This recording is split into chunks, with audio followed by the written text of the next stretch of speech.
रूस में एक महिला को 12 साल की जेल की सजा सुनाई गई है। उसने यूक्रेन से जुड़ी एक चैरिटी संस्था रजोम को $50 का चंदा दिया था। महिला का नाम कसेनिया खवाना है, जो कि 33 साल की है। उसके पास अमेरिका की नागरिकता है।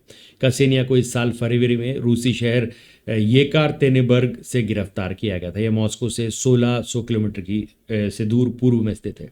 यहाँ वो अपनी दादी से मिलने आई थी। शादी से पहले उनका नाम कसेनिया कैरोलिना था। उस पर पिछले हफ्ते ट्रायल चला था, जिसमें उसे दोषी ठहराया गया। कोर्ट ने कसेनिया पर आरोप लगाया कि यूक्रेनी संगठन को पैसे दिए थे, जो यूक्रेनी सेना को हथियार और गोला बारूद खरीदने में मदद करता था। कसेनिया के वकील ने कहा कि वो कोर्ट के फैसले को ऊपरी अदालत में चुनौती देंगी। वकील ने कहा कि कसेनिया ने पैसे ट्रांसफर करने की गलती मानी है, लेकिन उसे नहीं पता था कि यह संस्था यूक्रेनी सेना को पैसा भेजती है, जिसका इस्तेमाल रूस के खिलाफ होता है। उसने कहा कि इस फंड का इस्तेमाल रूस यूक्रेन जंग के पीड़ितों को मदद पहुंचाने में होगा। कसेनिया पूर्व में बैले डांसर थी। उसने एक अमरीकी नागरिक से शादी की और अमेरिका जाने के बाद 2021 में वहाँ की नागरिकता ले ली। कसेनी जनवरी में रूस पहुंची थी। अमेरिका से आने की वजह से पुलिस ने उसका फ़ोन जब्त कर लिया था।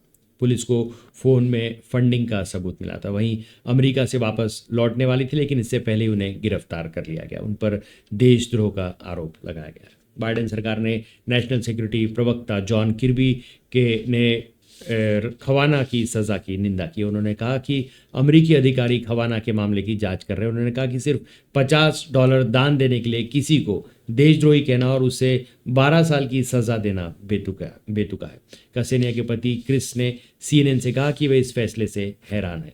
वह अपनी पत्नी को छोड़ने के लिए तुर्की में इस्तांबुल एयरपोर्ट तक आया था। वह बस 1 महीने के लिए रूस गई थी, लेकिन अब उसे 12 साल की सज़ा मिल गई है। क्रिस ने कहा कि उसकी पत्नी को पॉलिटिक्स से कोई मतलब नहीं है। उसने किसी दोस्त के कहने पर चंदा दिया होगा। क्रिस ने कहा कि पिछले बुधवार को उसने अपनी पत्नी को चिट्ठी लिखी थी। हालांकि वह जानता है कि वो उसे कभी पढ़ने को नहीं मिलेगी, लेकिन फिर भी वो ऐसा कर रहा है। कसेनिया का ये मामला तब आया है जब इसी महीने शुरुआत में अमेरिका, रूस और पश्चिमी देशों के बीच कैदियों की सबसे बड़ी अदला बदली हुई है। यह डील तुर्की की राजधानी अंकारा में ये डील कराई गई थी। इसके तहत अमेरिका और रूस और जर्मनी सहित 7 देशों की जेल में 26 कैदी रिहा किए गए थे। इसे शीत युद्ध के बाद अब तक की सबसे बड़ी घटना माना जा रहा है। इसमें से 2 नाबालिग सहित 10 कैदियों को रूस भेजा गया। वहीं 13 कैदियों को जर्मनी और 3 कैदी अमेरिका भेजे गए। अमेरिकी राष्ट्रपति जो बाइडेन ने इस डील के लिए पहले से ही मंजूरी दे दी थी। पिछले 3 सालों में अमेरिका और रूस के बीच कैदियों की अदला बदली से जुड़ी ये तीसरी डील थी। इससे पहले अप्रैल 2022 और दिसंबर 2022 में दोनों देशों के बीच कैदियों की अदला बदली हुई थी। अमेरिकी पत्रकार को भी इस डील के तहत रिहा किया गया था।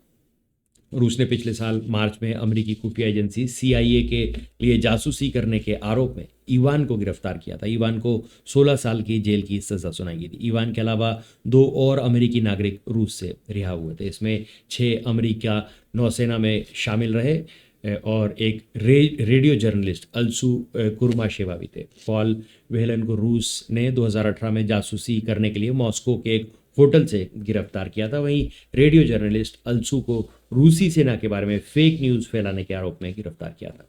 अदला बदली में 2 नाबालिग सहित 10 रूसी कैदियों को रिहा किया गया था। इसमें से कई लोगों का संबंध रूस की इंटेलिजेंस एजेंसी FSB से था। इसमें से एक वादिम क्रासिकोव नाम के एक रूसी नागरिक भी थे, जिसने जर्मनी की राजधानी बर्लिन से अंकारा लाया गया था। वादिम ने 2019 में बर्लिन में रूस के एक दुश्मन को शूट कर दिया था। बाद में उसे गिरफ्तार कर लिया गया था। तो आज के लिए बस इतना ही। तब तक के लिए धन्यवाद।